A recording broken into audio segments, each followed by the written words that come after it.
So this first video is going to focus on two different things. The first one is just reviewing and practicing the different painting techniques that you learned about when you created the explosion book, and then applying those into creating a symmetrical design.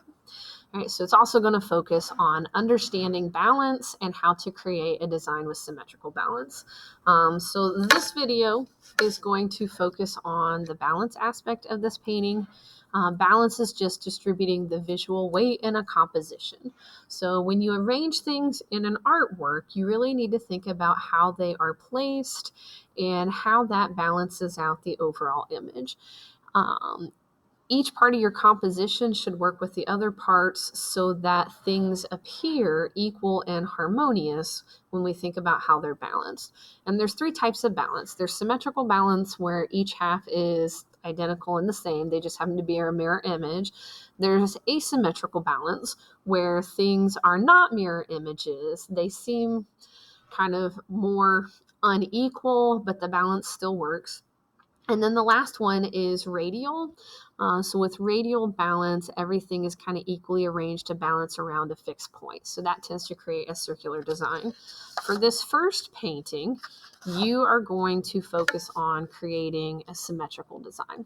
So with the symmetrical design, if we were to cut that design in half, the left half is going to be an mirror image of the right half. Or you can create symmetrical balance from top to bottom, where the top half is a mirror image of the bottom half. Okay, so as far as what this looks like, if you decide you are going to create a design, this kind of does this both ways, but if we cover up this left half, you could create a design that is balanced from top to bottom, where the top is a mirror image of the bottom. Or you could create, to cover this bottom part up, a symmetrical design that's a mirror image from left to right. Okay, so to begin with, you are going to want to make sure you have a small 4x6 sheet of watercolor paper taped down, and then you are going to use the green tape to create your design. So what I recommend that you do, if you are going to create a design that is balanced from top to bottom, flip your paper so it's vertically. If you're going to create a side-to-side balanced design, flip your paper so it's more horizontally. And then for most students, I think the easiest thing to do to begin this, when you think about how you're going to arrange and do that, is start with a line right down the middle that's going to kind of cut that in half.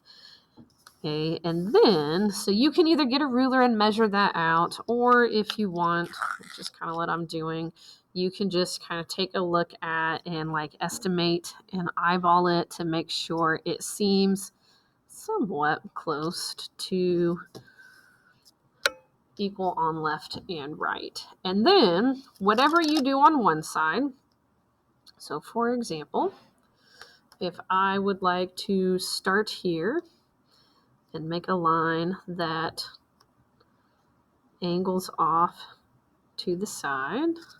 Okay, whatever I do on one side, I flip and do a mirror image of that on the other.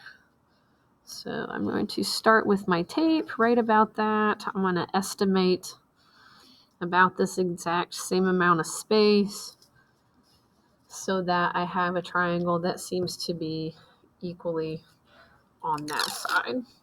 And then you just continue to do the design. I think it's easiest to think in terms of straight lines and triangles when you're creating this type of design, since we are working with the tape. So if I create a line here, I create a line. Whatever you do on one side, I would immediately do the same thing on the other to create your design. Okay, so just continue to add pieces of tape to this until you feel like you have an idea, or not an idea, you have like a nice balanced composition.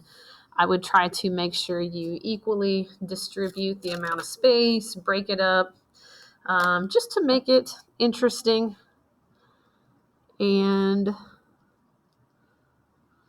Make sure you also have the appropriate number of shapes according to how many different sections, because whatever you do on one half, you want to do the exact same thing on the other. So pay attention in your instruction sheet. Make sure you see exactly how many different techniques you need to use in this painting, and however many techniques you need to use, make sure you create that number of spaces on one side and mirror it on the other.